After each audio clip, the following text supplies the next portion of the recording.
मेरे प्रियो, परमेश्वर पिता की आशीष आप लोगों के जीवन में हो। यदि आप लोग हमारे चैनल पर नए हैं तो इसको लाइक और चैनल को सब्सक्राइब करें। बेल आइकन के बटन को जरूर दबाएं ताकि हमारी वीडियो सबसे पहले आप तक पहुंच सके। मेरे प्रियो, आइए फिर कहानी को ध्यान से सुनते हैं।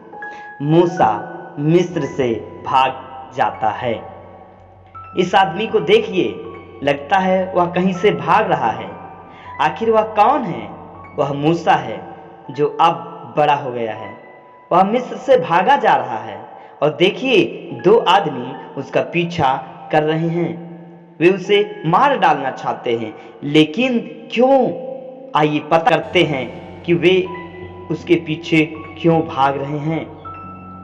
मेरे प्रियो, आपको तो मालूम ही होगा कि मूसा फिरौन के घर में पाला बढ़ा था। वह बड़ा होकर बहुत ही बुद्धिमान और मशहूर आदमी बन गया था।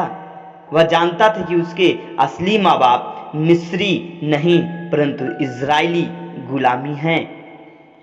मूसा अब 40 साल का हो गया था। एक दिन उसने सोचा, क्यों न चलकर देखूं कि मेरे लोग किस हाल में हैं। जब मूसा इजरायलियों के पास गया तो जानते हैं उसने क्या देखा? यह कि इजरायलियों के साथ बहुत ही बुरा बर्ताव किया जा रहा है। मूसा इस बात को देखकर बहुत ही दुखी हुआ और उसी के सामने एक मिस्री एक इजरायली को मार रहा था। मूसा ने इधर उधर देखा और जब पाया कि उसे कोई नहीं देख रहा है तो उसने मिस्री को इतनी जोर से मारा कि वह मर गया। फिर मूसा ने उसकी लाश को बालू में छिपा दिया। अगले दिन मूसा फिर अपने लोगों को देखने के लिए उनके बीच में गया और उसने सोचा कि वह इजरायलियों की मदद करके उन्हें मिस्र की गुलामी से छुड़ा सकता है। लेकिन जब वहां पहुंचा तो देखो कि दो इजरायली आदमी आपस में ही लड़ रहे हैं। जिस आदमी की गलती थी उसने मूसा से कहा, तुम अपने ही भाई को क्यों मार रहे हो? उस आदमी ने पलटकर जवाब दिया कि तुम क्या हमारे राजा हो जो हमारा फैसला करने चल दिए? क्या तुम भी मुझे उस मिस्री की तरह मार डालना चाहते हो जो तुमने कल किए?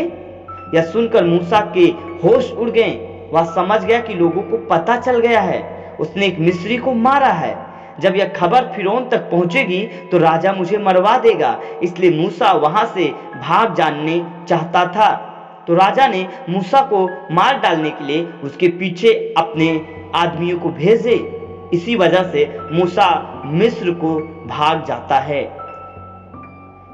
मूसा मिस्र से भागते भागते एक दूर देश मिद्यान में आ गया।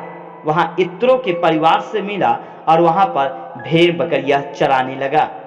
कई साल तक वह काम करता रहा। मूसा ने यत्रो की एक बेटी सिपोरा से शादी कर ली। फिर मूसा इत्रो की भेड़ बकरियों की देखभाल करने लगा। वह मिद्यान देश में 40 साल तक रहा। अब वह 80 साल का हो गया था। एक दिन मूसा इत्रो की भेड़ बकरियों को चरा रहा था कि तभी एक अजीब सी घटना घटी और उस घटना के बाद मूसा की पूरी जिंदगी ही बदल गई। क्या आप जानना चाहते हैं दोस्तों कि वह अजीब सी घटना क्या थी? तो मेरे प्रियो, अगले वीडियो को सुनने के लिए तैयार हो जाएं और उस अजीब सी घटना को जानें और परमेश्वर को महिमा दें। आमीन। प्रभु यीशु आपको आशीष दें। जय यीशु।